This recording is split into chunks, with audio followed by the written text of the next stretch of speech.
Hindi naman pinalagpas ng mga kandidato sa pagkasenador ang mga nagdaang araw ng kagitingan para mangampanya sa iba't ibang lugar sa bansa. Narito ang report ni Laila Pangilinan. Nanuyo ng mga botante sa Marilao, Baliwag, Plaridel at Malolo sa Bulacan si Senator Bong Revilla. Personal niyang ipinaliwanag ang mga nagawa na niya sa Senado at mga plano pa raw niyang isulong sa susunod na termino. Nakiisa sa konsultahang bayan sa Pangasinan si dating Senador Ping Lacson kung saan natalakay ang sektor ng agrikultura. Dito inilatag niya ang mga plano para sa food security at kapakanan ng mga magsasaka. Binigyan diin ni Abby Binay ang kahalagahan ng pag-invest sa professional development ng mga guro. Kaya kung manalo, isusulong daw niya ang patuloy na edukasyon at training ng mga teacher para makasabay sa mabilis na pagbabagong dala ng teknolohiya.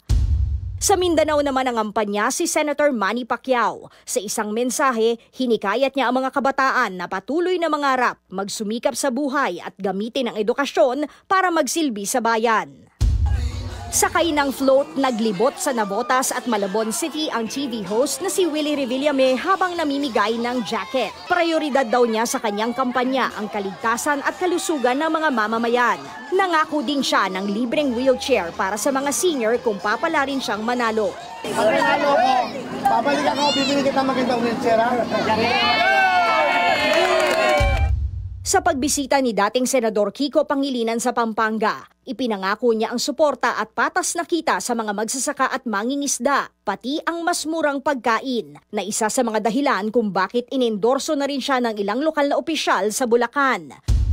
Inendorso ni Senator J.V. Ejercito ang kandidatura ni dating Senador Bam Aquino. Dapat lang daw ibalik sa Senado si Aquino dahil maraming batas na daw itong isinulong noon gaya ng libreng kolehiyo na pinakikinabangan ng maraming Pilipino ngayon. Nagtungo sa Navotas si Senator Bongo kung saan isang PWD ang lumapit at tinulungan niya na ipagamot ang katarata sa mata. Sa isa namang event sa Pasay, sinabi ni Go na patuloy niyang isusulong ang mga batas at programa para sa mga OFW, gaya ng OFW Hospital. Nauunawaan naman daw ni Heidi Mendoza ang pagbawi ng ilang personalidad ng kanilang suporta, kasunod ng hindi niya pagsang-ayon sa same-sex marriage sa isang campaign event. Giit ni Mendoza, madali lang manalo. Ang mas mahirap daw ay ang manalo nang buo pa rin ang prinsipyo.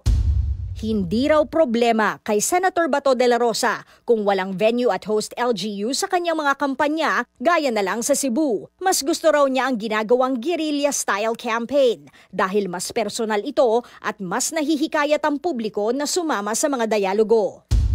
Dumalo sa selebrasyon ng Araw ng Kagitingan sa Bataan ang independent candidate na si Ariel Quirubin. Bilang pag-alala sa magigiting na bayani, nananawagan siya sa mga kabataan na mahalin at ipaglaban ang sarili nating bansa. Habang si Makabayan President Liza Maza, binisita ang mga magsasaka sa Mindoro na humaharap sa banta ng land grabbing at forced eviction. Isusulong daw niya sakaling manalo ang tunay na reforma sa lupa at pagpapalakas sa lokal na produksyon. Nagbabalita mula sa Frontline, Laila Pangilinan, News 5.